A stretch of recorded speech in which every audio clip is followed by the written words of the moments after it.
सर्वांचं स्वागत भारतीय जनता पार्टी दक्षिण रत्नागिरीच्या वतीने। आताच जिल्हाध्यक्षांनी सांगितल्याप्रमाणे की आजचं कारण जे आहे प्रयोजन तुम्हाला बोलावण्याचं ते गाव चलो अभियान जे संपूर्ण देशभर 22 जानेवारीला भारतीय जनता पार्टीची राष्ट्रीय कार्यकारिणी झाली, ज्याच्यामध्ये आमचे राष्ट्रीय अध्यक्ष JP नड्डा साहेब आणि आपले लाडके पंतप्रधान नरेंद्रजी मोदी यांनी गाव चलो अभियानाची घोषणा संपूर्ण देशामध्ये केली। तर हा फ्लॅगशिप प्रोग्राम आहे आपल्या पक्षाचा आणि 7 लाख गावांपर्यंत या अभियानाच्या अंतर्गत आमचे प्रमुख पदाधिकारी कार्यकर्ते विस्तारक म्हणून जाणार आहेत। हे अभियान 4 ते 11 फेब्रुवारी या दरम्यान संपूर्ण देशभर केलं जाणार आहे। दक्षिण रत्नागिरीचा अभियान प्रमुख म्हणून जबाबदारी माझ्यावरती आहे। माझ्या जोडीला अशोक वाडेकर सहयोजक सहसंयोजक म्हणून आहेत। तसंच डॉक्टर अजित जोग हे आपले संगमेश्वर तालुक्यातले आपले कार्यकर्ते पदाधिकारी आहेत, ते याच्यासोबत असणार आहेत। त्याची थोडक्यात माहिती मी आपल्याला याच्यामधनं देतो। गेली 10 वर्ष देशामध्ये माननीय पंतप्रधान नरेंद्र मोदींच्या नेतृत्वाखाली एक सक्षम सरकार आहे। या कालावधीमध्ये अनेक मोठ्या प्रमाणावरती विकास कामं असतील, इन्फ्रास्ट्रक्चरची डेव्हलपमेंटची कामं असतील, वेगवेगळ्या योजनांच्या माध्यमातून देशातील खालच्या नागरिकांना, सर्वसामान्य नागरिकांना मिळणारे लाभ असतील आणि अशा लाभार्थींची संख्या 1 करोडमध्ये या देशात आहे। आणि कोरोनाचा काळ याच्यामध्ये गेला, तोही मोदी असल्यामुळे समर्थपणे संपूर्ण भारताने त्याचा मुकाबला केला। आता ह्या 10 वर्षातल्या ज्या अचिव्हमेंट्स आहेत पक्षाच्या, केंद्र सरकारच्या, त्या लोकांपर्यंत घेऊन जाणे।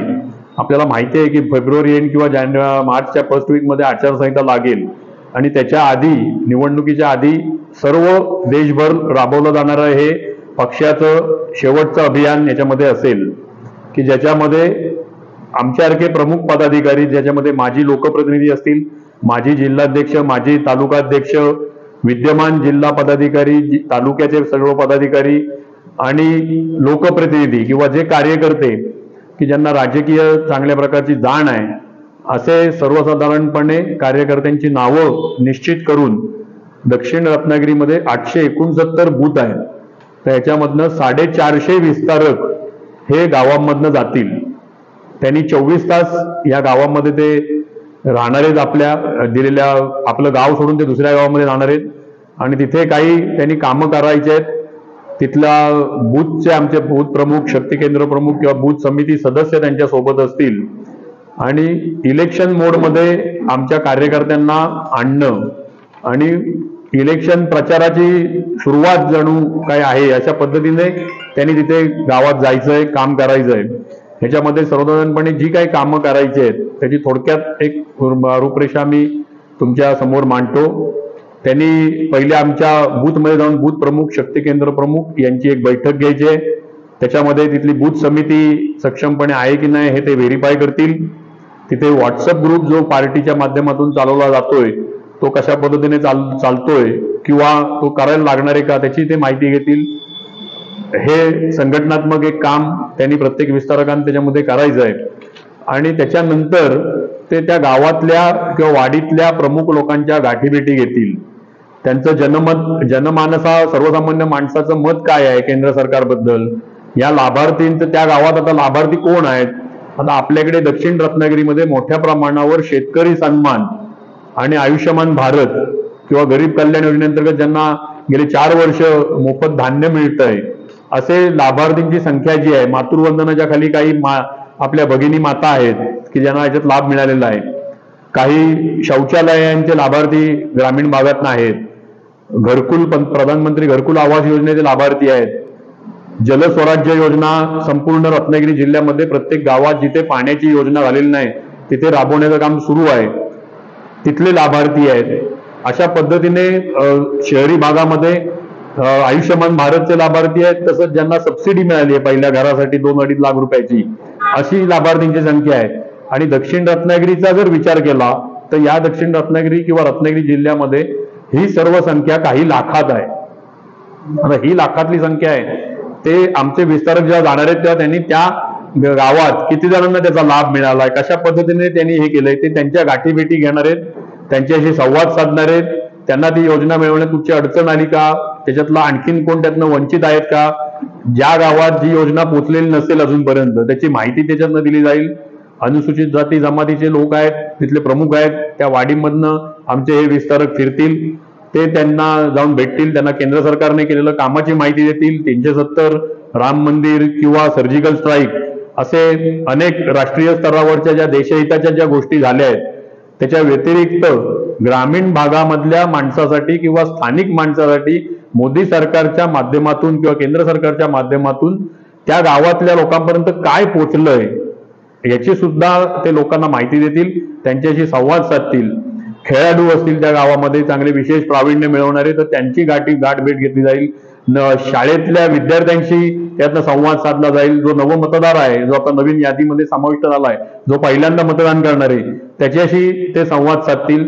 अशा प्रकारचे विविध एक 17-18 कामं जी आहेत ती ते या 24 तासांमध्ये करतील. आता त्यातली अपेक्षा अशी आहे की या विस्तारकाने तिथेच सकाळी तो त्या गावात गेला तर त्याने रात्रीचा मुक्काम पण तिथेच करायचा आहे आणि दुसऱ्या दिवशी त्याने यायचं आहे. आणि ह्याच्यानंतर ह्या सर्व 450 विस्तारकांकडनं आम्ही त्याचा फीडबॅक फॉर्म जो आहे तो भरून घेणार आहोत. तो प्रदेशाने किंवा राष्ट्रीय स्तरावरनं आम्हाला आलेला आहे, ज्याच्यामध्ये विविध प्रश्न आहेत. त्या बूथ मधली राजकीय स्थिती काय आहे आत्ताची आणि तो बूथ कसा आम्हाला 50% किंवा 51% येणाऱ्या आगामी इलेक्शनमध्ये मतदानाच्या रूपाने नेता येईल, त्याची आखणी या गाव चलो अभियानाच्या निमित्ताने आम्ही सर्वजण करणार आहोत. जे विस्तारक आज जाणार आहेत, प्रत्येक आमचे 8 मंडल एकूण दक्षिण रत्नागिरीमध्ये आहेत, 8 तालुका अध्यक्ष किंवा शहराध्यक्ष आमचे आहेत. या प्रत्येकाच्या मंडलामधनं त्यांच्या गावातल्या विस्तारकांची यादी घेण्याचं काम सुरू आहे. त्यांच्या बैठका सोमवारपासून सुरू होतील आणि ती बैठक झाली की एक दिवस हे सर्व विस्तारक त्या नेमून दिलेल्या गावामध्ये जातील आणि ह्या स्वरूपाची कामं करतील. याच्यामध्ये संघटनात्मक काम आहे, पहिलं बूथची बैठक किंवा त्याच्यासाठी 1.5-2 तास आपल्याला ते सर्वजण देणार आहेत.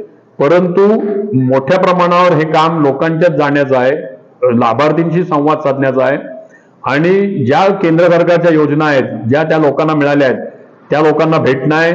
जे ग्रामपंचायत सदस्य आहेत, तिथले माजी जिल्हा परिषद सदस्य आहेत, माजी लोकप्रतिनिधी आहेत, यांच्याशी संवाद साधायचा आहे, नव मतदारांशी संवाद साधायचा आहे.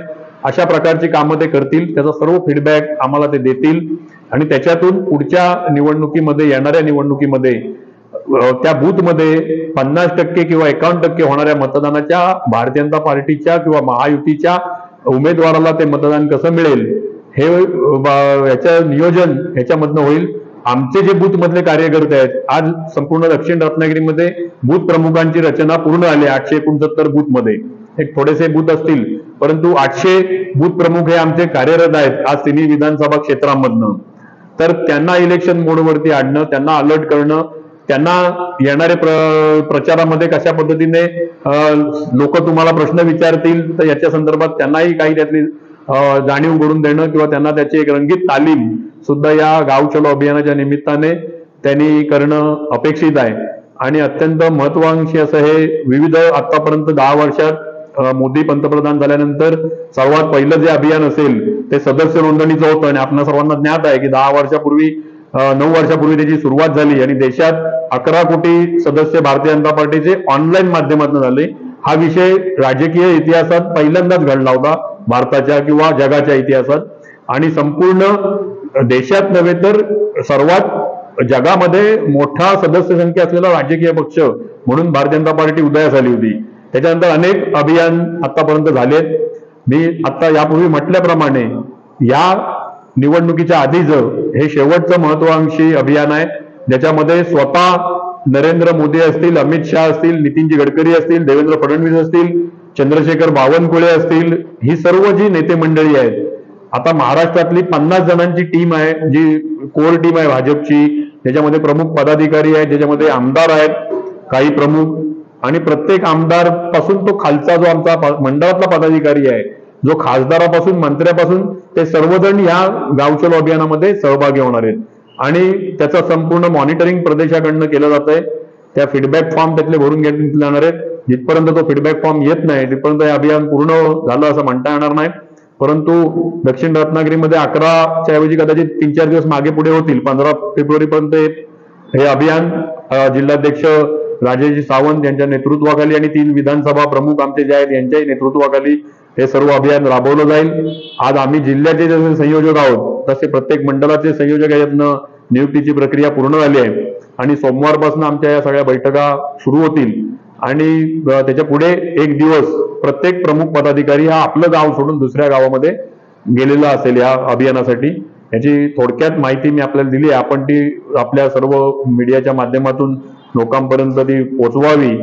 आमचे कार्यकर्ते लोकांपर्यंत जाणार आहेत आणि एक संपूर्ण दक्षिण रत्नागिरी जिल्ह्यातील प्रत्येक बूथ या निमित्ताने ढवळून काढण्याचा हा प्रयत्न भारतीय जनता पार्टीचा असेल.